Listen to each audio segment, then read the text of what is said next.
In today's video, I'm going to teach you how to unarchive Trello cards and lists. If you've ever archived something in Trello and then realized you still need it, don't worry, archiving is designed to safely hide items without deleting them.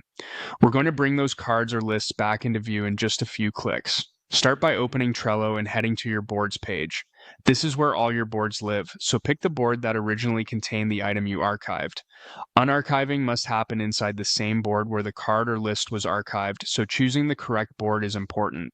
Once you're inside the board, look to the top right for the three-dot menu. This is the Board Options menu. Click it to open additional settings. In that menu, select Archived Items. This opens a panel that shows everything you've archived on this board, organized so you can quickly find what you need. At the top of this Archived Items view, you'll see a search field. Type a keyword from the card's title or description to narrow down the results. You should see matching items appear immediately as you type. This is especially helpful on busy boards with lots of history. If you're looking for a list rather than a card, look for the option to switch between cards and lists in this view.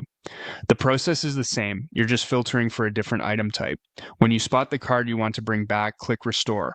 Trello will unarchive the card and return it to the board. In most cases, it goes back to the list and position it came from. If the original spot isn't available, you'll still see the card on the board so you can drag it where it belongs. For lists, it works similarly. Select the archive list and click Restore to make the entire list visible again, along with its cards. A few quick tips to make this smoother. If your search doesn't return results, double check that you're on the correct board and try alternative keywords. Searching usually matches against the card title and may also pick up words in the description, so think of distinctive terms you used.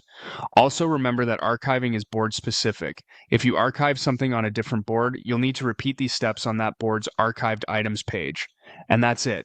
Open the board, use the three-dot menu, go to Archived Items, search, and click Restore.